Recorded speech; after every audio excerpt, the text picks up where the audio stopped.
नमस्कार, मैं हूँ राजीव और मेरे साथ आज हैं सोमेश कुमार, बाज़ार विश्लेषक। सबसे पहले तो सोमेश, दीपावली की बहुत शुभकामनाएँ, अग्रिम शुभकामनाएँ ही। आप कल मना रहे हैं या परसों मना रहे हैं, लेकिन अग्रिम शुभकामनाएँ आपकी पहले ही। आज शायद ये देश भर की सबसे बड़ी दुविधा यही है कि दीपावली कल मनानी है या परसों मनानी है, 31 को या 1 को? कब मना रहे हैं आप?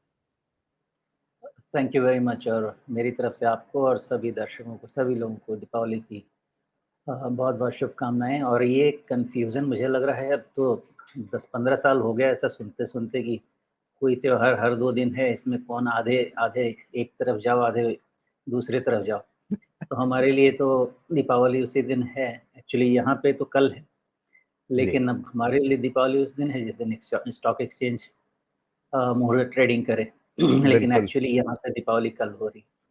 तो ऐसा लग रहा है कि देश के ज़्यादातर लोग कल दीपावली मनाएँगे और शेयर बाज़ार के ज़्यादातर लोग कल दीपावली मनाने के साथ-साथ कल दिन भर बाज़ार में भी रहेंगे और मुहूर्त कारोबार अगले दिन करेंगे, 1 तारीख को जिस दिन एक्सचेंजों की तरफ से मुहूर्त कारोबार होना है। तो सभी दर्शकों को भी बहुत-बहुत शुभकामनाएँ अग्रिम तौर पे दीपावली की।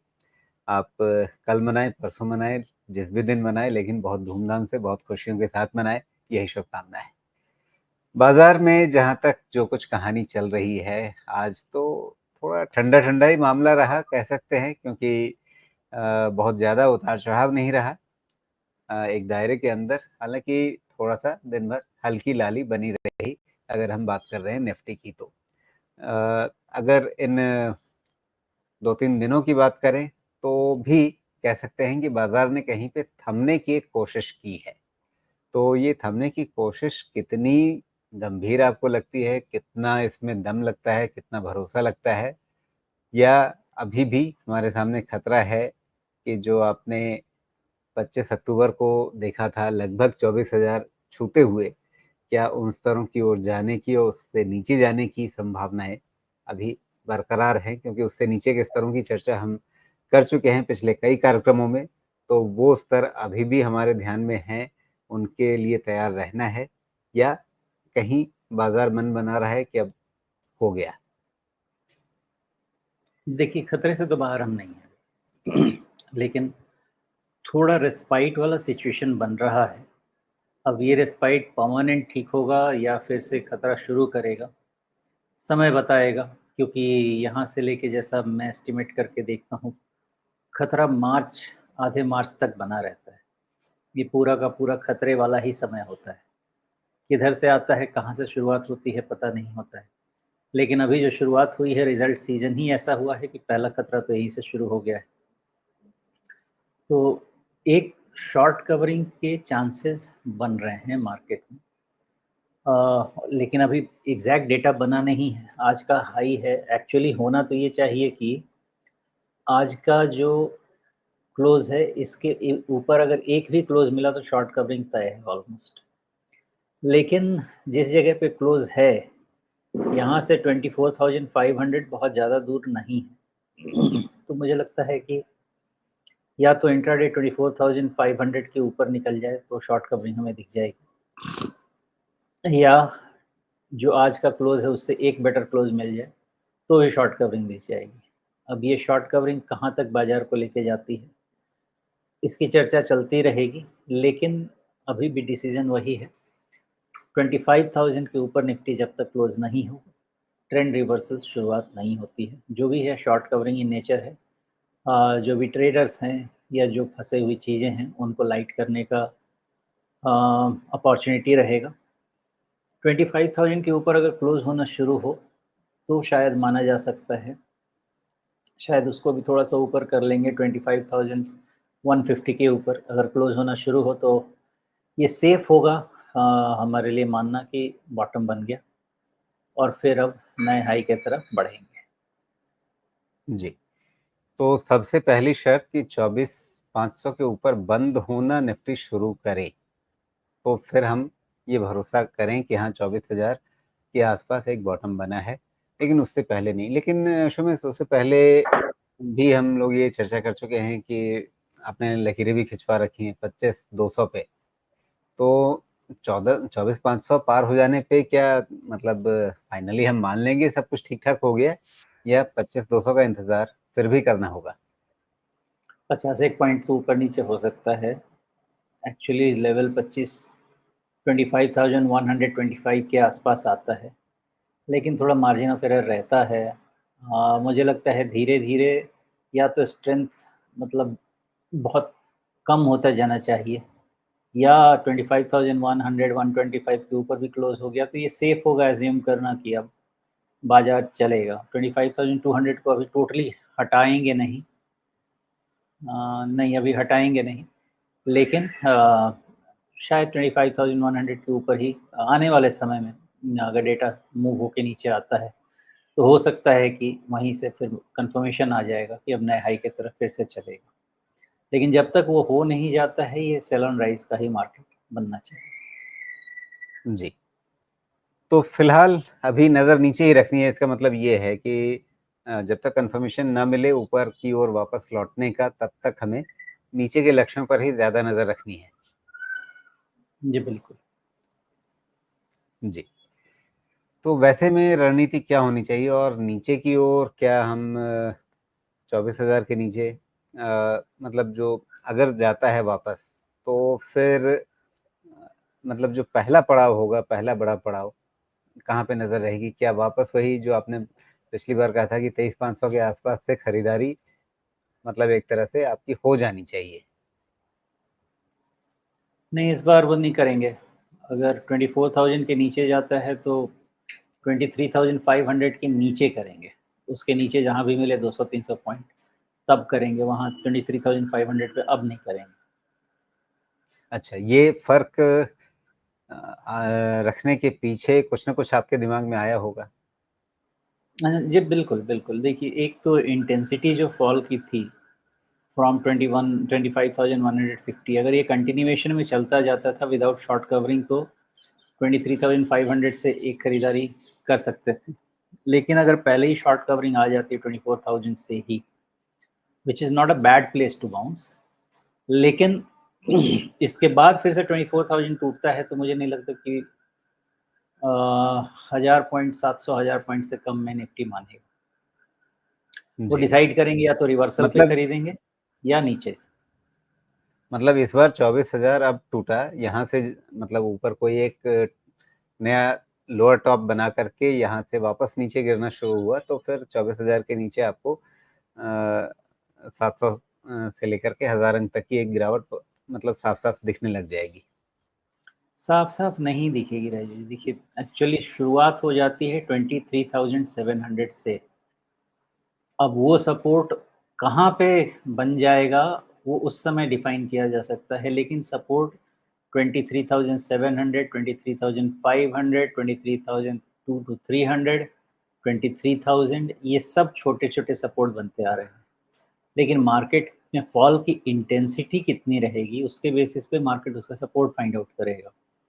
हो सकता है 23,700 पे ही बाउंस हो जाए, क्योंकि होता है ना कभी-कभी कि जी, छोटे-छोटे लोअर लोज़ बनते हैं और फिर बेस फॉर्मेशन होता है, उसकी बिल्कुल। भी पॉसिबिलिटी है, लेकिन वो वॉच करना पड़ेगा।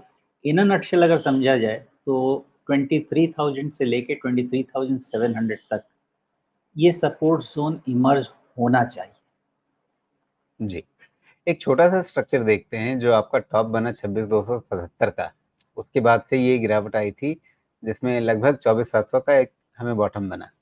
वहाँ 24,700 से आपको बहुत ज़्यादा बाउंस नहीं मिला था। 24,700 से कितना 25,200 तक, तो 500 पॉइंट का एक बाउंस मिला था और उसके बाद फिर एक गिरावट आ गई। ये अगली गिरावट जो है, पिछली गिरावट से थोड़ी छोटी है। तो क्या ये हो सकता है कि यहाँ से जो बाउंस है, वो भी छोटा रहे और इसके बाद एक पोटेंशियल जो कमज़ोरी आए, वो भी और छोटी रहे और एक तरह से आप जो आप कह रहे हैं कि गिरावटें छोटी होती जाएँगी, तो फिर धीरे-धीरे बेस बनना शुरू हो जाएगा। देखिए पॉसिबिलिटी ओपन है लेकिन ये एक्सटेंशन मेरे हिसाब से तो 23,700 के आसपास तो हो जाना चाहिए। अगर जी, 24 टूटता है तो 23,700 के पहले कोई डिस्कशन के लिए मेरे पास नंबर बनेगा नहीं, इंट्राडे स्टैंड पॉइंट से। तो अब देखें ये गिरावट छोटी रह जाती है या बड़ी होती है बिकॉज़ कम जी। से कम नहीं, थोड़ी बहुत मेरे कहने का मतलब ये था कि 25,200 से अगर आप वापस लें 24,000 तक, तो कितना हुआ? 1,200 पॉइंट का। इससे पहले हमने कितना देखा था? 26,300 मान लीजिए गिनने के लिए, वहाँ से 24,700 तक, तो 1,600 पॉइंट का। 1,600 फिर 1,200, अगली बार मान लीजिए कहीं भी जहाँ भी टॉप बनता है, वहाँ से आपको 1,200 से छोटा एक कोई हो सकता है फॉल मिले। पॉसिबिलिटी है, क्योंकि देखिए ना अभी अब मेन सपोर्ट यहाँ से आपको एक्चुअली बहुत अच्छा सपोर्ट आप बोले तो 23 तक। तो मेज़रमेंट आप कंप्लीट वहाँ से ले लें, लेकिन अब कहाँ पे जाके शॉर्ट कवरिंग खत्म होगी ये तो अभी अंदाज़ा लगाना मुश्किल है। बहुत ऐसा हो सकता है, एक ऐसा भी सिनेरियो जो हम पेंट करते हैं उसमें ये भी सिनेरियो है कि हो गया 24,000 बॉटम। जी, लेकिन ये सिनेरियो पेंट करने के पहले मुझे 25,100, 150, 200 ये सब चाहिए। तो मल्टीपल सिनेरियोज़ चल रहे हैं। One of the scenario is 24,000 पे ही बॉटम बन गया।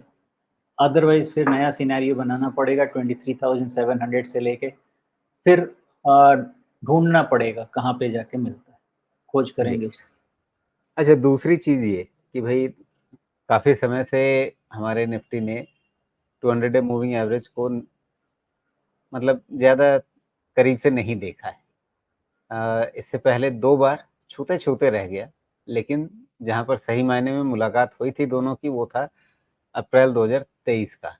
तो अप्रैल 2023 से लगभग 1.5 साल निकल गए। तो 1.5 साल के बाद क्या मतलब हम ये मान के चलें कि इस बार भी जो आपके पिछले 2 मौके हैं, अक्टूबर 2023 के और फिर ये जून 2024 के, इसी की तरह से 200 डे मूविंग एवरेज के थोड़ा ऊपर ही वहाँ तक आकर के फिर निकल ले, ऊपर की तरफ वापस, या इस बार प्रॉपर मीटिंग करेगा? हो सकता है ये 23,000 नहीं भी जाए। अभी का जो 200 डीएमए है, वो आपका पड़ा है करीब कितने पे 23,430 के आसपास, करेक्ट? बिल्कुल।